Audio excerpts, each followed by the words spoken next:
La voiture s'est arrêtée au feu rouge. Lucas était distrait, regardant le reflet de sa propre image dans la vitre, comme quelqu'un qui n'avait pas encore pris l'habitude d'être de retour. 10 ans à l'étranger changent beaucoup de choses, mais pas tout. Il ne s'en est rendu compte que lorsqu'il a détourné le regard un instant et qu'il a vu. De l'autre côté de la rue, au milieu de la chaleur qui montait de l'asphalte, un homme poussait un chariot thermique rempli de bouteilles d'eau. La chemise collée au corps, le pas lent, l'effort visible dans chaque mouvement. Lucas a mis 2 secondes pour comprendre. À la 3e, le monde s'est arrêté. C'était son père, Ce Geraldo, le même homme qui, des années plus tôt, ouvrait l'épicerie avant le lever du soleil, qui connaissait chaque client par son nom qui n'avait jamais laissé manquer de nourriture à la maison.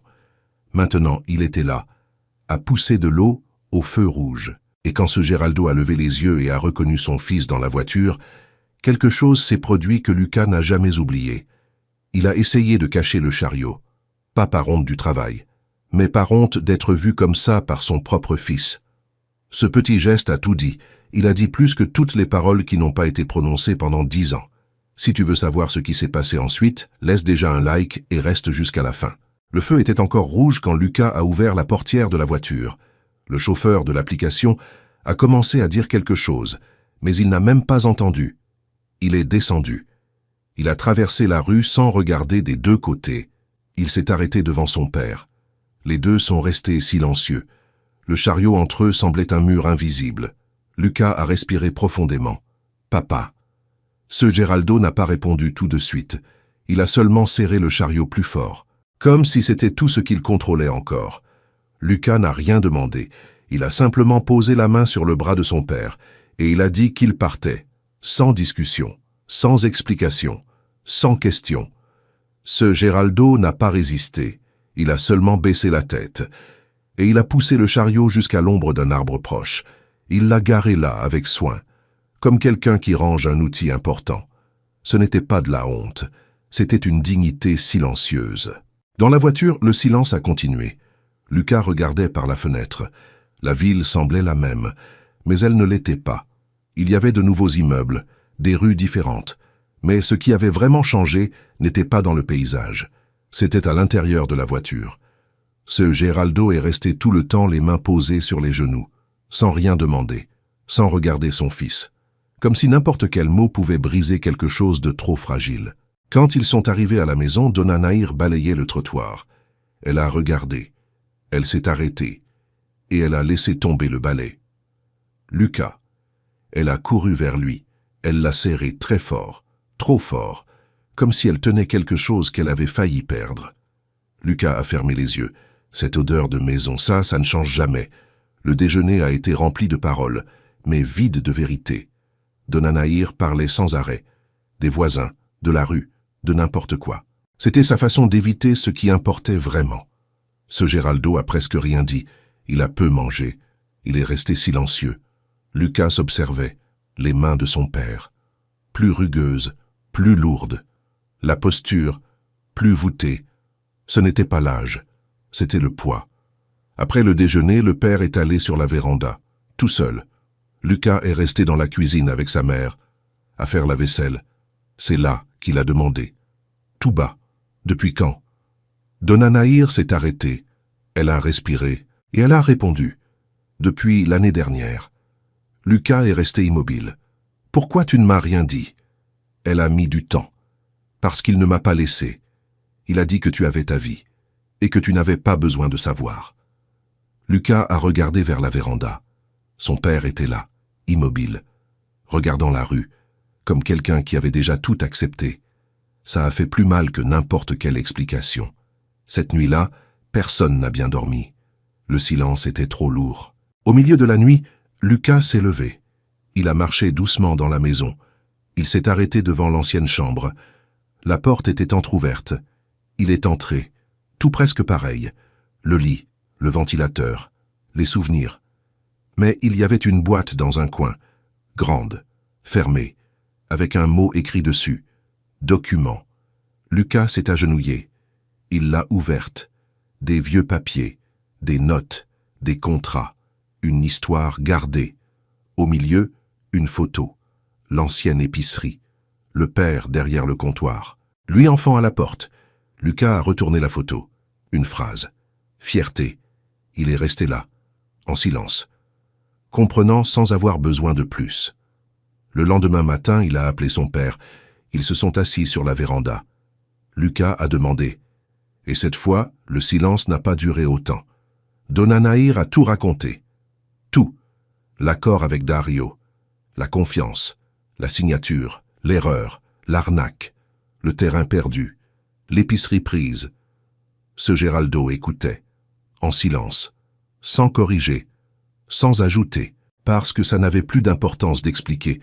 Lucas est resté immobile, digérant, puis il a demandé « Et monsieur n'a jamais essayé de récupérer ?» Ce Geraldo a répondu simplement « Ça ne sert à rien, il a tout, moi je n'ai rien. » Lucas n'a pas discuté, il s'est levé, il est allé dans la chambre, il a pris la boîte, il a commencé à lire, avec attention, avec calme, jusqu'à trouver quelque chose, une évaluation, un nom. Il a relu, et quelque chose a changé en lui. Il est sorti, il a appelé « J'ai besoin d'aide ». De l'autre côté, l'avocat a répondu, et Lucas a su à cet instant. L'histoire n'était pas finie. Elle ne faisait que commencer. Lucas a passé le reste de la journée en silence. Ce n'était pas le silence de quelqu'un qui ne sait pas quoi faire. C'était le silence de quelqu'un qui avait déjà décidé, mais qui n'avait pas encore dit. Cet après-midi-là, il est sorti seul. Il a marché dans les rues de la ville sans destination apparente. Il est passé par la place, par l'église, par les mêmes coins où il avait grandi. Tout semblait plus petit. Pas parce que la ville avait changé, mais parce que lui avait changé. Quand il est arrivé dans la rue de l'ancienne épicerie, il s'est arrêté. Il est resté de l'autre côté du trottoir, observant. Le bâtiment était plus grand, rénové, moderne. Le nom sur la plaque n'était plus celui de la famille, c'était celui de Dario. Lucas n'a pas traversé, il est resté là, en silence, sentant le poids de tout ça. Il a mis la main dans sa poche, il a touché la photo pliée, il a respiré profondément, et il est revenu. Cette nuit-là, il n'a rien dit. Mais le lendemain, tout a commencé à bouger. Tôt le matin, Lucas est ressorti. Cette fois, avec un objectif clair. Il a visité 3 locaux commerciaux disponibles en ville. Il a noté les prix, observé le passage, posé des questions. Il n'a rien raconté à personne, mais chaque pas faisait déjà partie d'un plan. Quand il est rentré, il s'est assis à la table. Il a pris un cahier et il a commencé à écrire des chiffres, des idées, des possibilités. Ce Geraldo est entré dans la cuisine. Il a regardé et il a compris. Tu prépares quelque chose. Lucas a levé les yeux. Je réfléchis. Le père l'a observé quelques secondes. Puis il a répondu. Tu as toujours cet air quand tu as déjà décidé. Lucas n'a pas nié. Il a seulement posé une question. Monsieur me fait confiance? Ce Geraldo a pris son temps. Mais il a répondu. Toujours fait confiance. Lucas a hoché la tête. Alors donne-moi un jour. Juste ça. Le père n'a pas insisté. Le lendemain matin, le téléphone a sonné. C'était l'avocat. L'analyse était prête. Et elle confirmait ce que Lucas soupçonnait. L'évaluation du terrain était irrégulière. La valeur ne correspondait pas au marché. Et l'évaluateur avait des liens avec l'avocat de Dario. Ce n'était pas une preuve définitive. Mais c'était un début. Lucas a raccroché. Il est resté assis quelques secondes. Puis il s'est levé. Il est allé sur la véranda. Il a appelé son père, ils se sont assis ensemble. Comme avant, Lucas a ouvert le cahier. Il y a un local commercial disponible, près du mini-marché de lui. Ce Geraldo est resté silencieux. Lucas a continué. Je finance tout, monsieur s'occupe du reste. Le père a regardé le cahier, puis son fils, et il a demandé. C'est à cause de lui? Lucas a répondu sans hésiter. C'est à cause de monsieur. Silence. Le père s'est levé. Il a fait quelques pas. Il s'est arrêté. J'ai déjà été humilié trop souvent? Lucas n'a pas essayé de convaincre. Il a seulement dit « Alors on va faire autrement ». Le père n'a pas répondu. Il est rentré. Mais cet après-midi-là, le téléphone a sonné. C'était ce Geraldo. « Tu as dit que le local est prêt ?» Lucas a répondu « Oui ». Le père a fait une pause. Alors il faut une grande enseigne. Lucas a souri pour la première fois. Le lendemain, ils sont allés voir le local ensemble. Le hangar était simple, mais il avait du potentiel. Ce Geraldo est entré lentement. Il a tout regardé, sans hâte, comme quelqu'un qui reconnaît quelque chose. Le dépôt est bon. C'est tout ce qu'il a dit. Mais Lucas a compris. C'était un oui. Ils ont signé le contrat le même jour. La semaine suivante a été intense. Rayonnage monté. Produits livrés. Discussion avec les fournisseurs. Lucas s'occupait de l'extérieur. Ce Geraldo s'occupait du cœur du commerce. Chaque détail. Chaque choix. Mais au milieu de la semaine, le téléphone a sonné. Problème avec l'autorisation. Procédure bloquée, sans délai. Lucas a raccroché, il est resté immobile. Il savait qui était derrière. Mais il n'a rien dit à son père. Pas encore. 2 jours plus tard, un fournisseur s'est retiré. Un autre a hésité. La pression a commencé. Silencieuse, mais constante. Malgré tout, l'entrepôt a été prêt. Tout organisé, tout en place. Il ne manquait plus qu'ouvrir, mais la porte restait fermée. Le vendredi soir, ce Geraldo est entré dans la cuisine. Il s'est assis. Il a posé le tablier sur la table. Je vais arrêter. Lucas est resté silencieux. Il n'a pas discuté. Il n'a pas insisté. Il s'est seulement levé. Il a réchauffé 2 verres de lait. Il s'est rassis. Les 2 sont restés là, dans le noir, sans parole. Et cette nuit-là, le père n'a pas appelé Dario. Le lendemain matin, le téléphone a sonné. L'autorisation avait été délivrée. Lucas a regardé le message. Il est allé dans la chambre de son père. Il lui a montré. Ce Geraldo a lu 2 fois. Puis il s'est levé, et il a pris le tablier. L'ouverture a été simple, sans annonce, sans fête. Juste ouvrir la porte. Mais la ville est venue. D'abord 4 personnes, puis plus, puis une file. Ce n'était pas de la curiosité, c'était la mémoire. Des gens qui se souvenaient, des gens qui n'avaient pas oublié. Lucas est resté au fond, observant. L'entrepôt appartenait au père, et ce jour-là, ce Geraldo est redevenu celui qu'il avait toujours été. Calme, sûr, présent. De l'autre côté de la rue, Dario observait, en silence, sans comprendre. Le mouvement n'était pas habituel, ce n'était pas la nouveauté, c'était quelque chose de plus grand. La semaine suivante, le scénario a changé. L'entrepôt grandissait, le mini-marché se vidait, les fournisseurs changeaient, les clients aussi. Lucas restait silencieux, mais le processus avançait. L'expertise a confirmé, irrégularité prouvée, base suffisante pour agir. L'avocat a appelé. Si on agit maintenant, il va savoir. Lucas a répondu sans réfléchir. Agis. À cet instant, tout a changé. Dario a perdu le contrôle. Ce n'était pas la fin, mais c'était le début de la fin. Et pour la première fois depuis des années, la balance a commencé à s'équilibrer. Ce Geraldo n'a pas demandé de détails. Il n'en avait pas besoin. Il était à nouveau entier. Dans l'entrepôt, au comptoir, dans sa propre histoire. Les semaines ont passé. Le mouvement a continué. La confiance est revenue. Et quelque chose en lui aussi est revenu. Ce n'était pas de l'orgueil, c'était la paix. Un après-midi, Lucas est apparu à l'entrepôt. Il est resté à la porte, observant son père travailler. C'était différent. Le père s'en est rendu compte. « Pourquoi tu me regardes comme ça ?» Lucas a répondu. « Je regarde juste monsieur. » Ils ont fermé ensemble. Sur le trottoir, le père a regardé l'enseigne. Il est resté silencieux. Puis il a dit quelque chose de simple. Mais qui portait tout? On n'a jamais tout perdu. Lucas a posé la main sur son épaule, et il a compris. Le matin du départ, Lucas est allé tôt à l'entrepôt. Il est entré seul. Silence. Odeur de bois. Il s'est arrêté devant une étagère.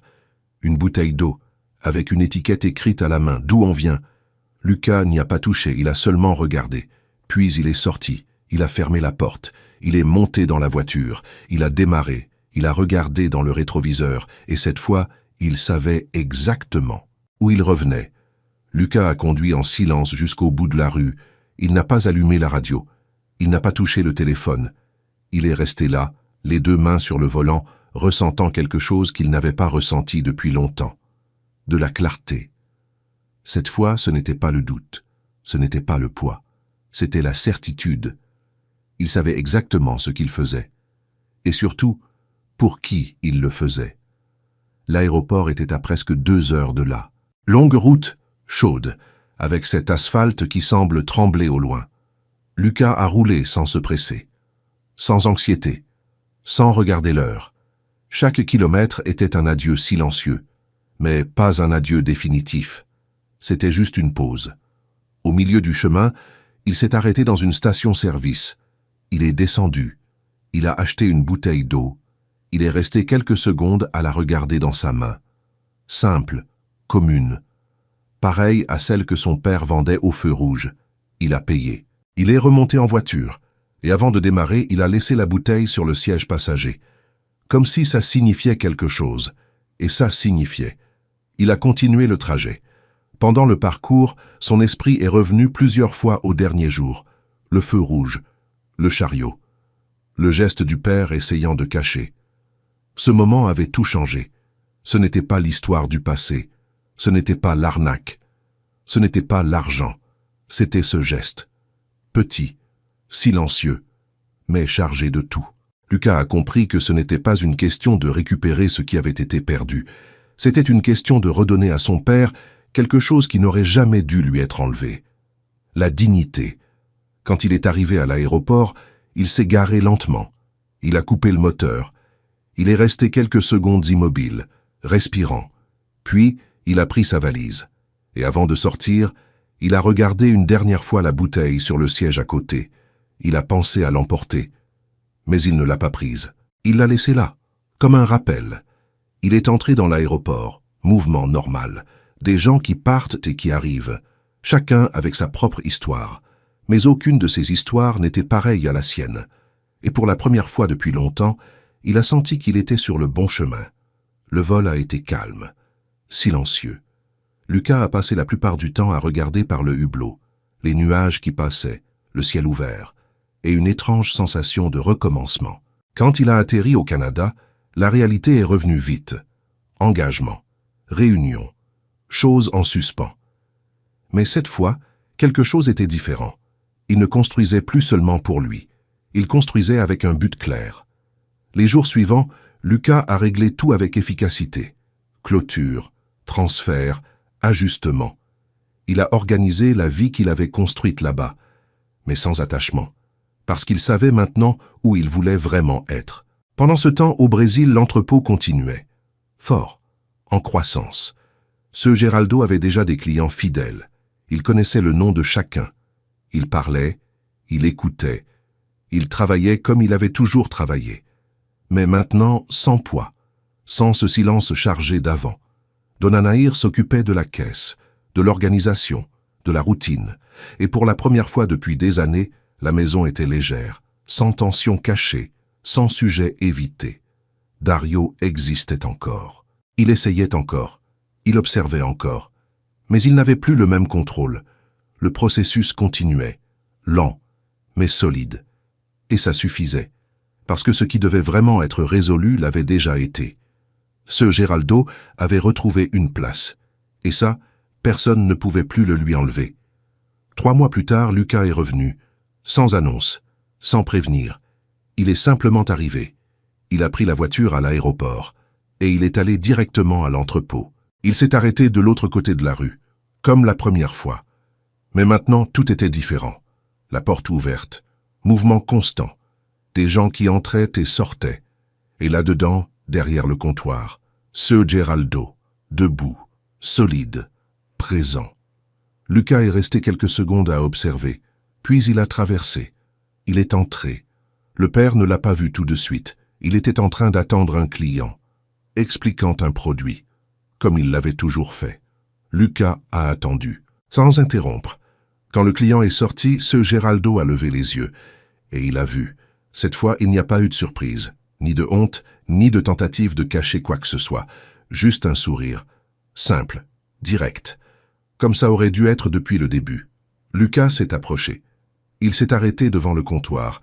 Les deux sont restés silencieux une seconde. Et alors le père a dit « Tu as mis du temps ». Lucas a répondu « Mais je suis revenu ». Et cette fois, ce n'était pas juste une visite, c'était définitif. Ce Geraldo a hoché la tête, sans question, sans discours, juste de la compréhension. Cet après-midi-là, les deux ont travaillé ensemble, comme avant, comme ça aurait toujours dû être. À la fin de la journée, ils ont fermé l'entrepôt côte à côte. Ils ont baissé la porte. Ils ont éteint les lumières. Et ils sont restés quelques secondes sur le trottoir. Le même endroit, mais pas la même histoire. Ce Geraldo a regardé la rue, puis son fils, et il a dit quelque chose de simple, mais qui portait tout. On a fait les choses correctement. Lucas n'a pas répondu avec des mots. Il a juste acquiescé d'un léger mouvement de tête, parce qu'au fond, il savait. Ce n'était pas une question de gagner. Ce n'était pas une question de vaincre Dario. Ce n'était pas une question de récupérer de l'argent.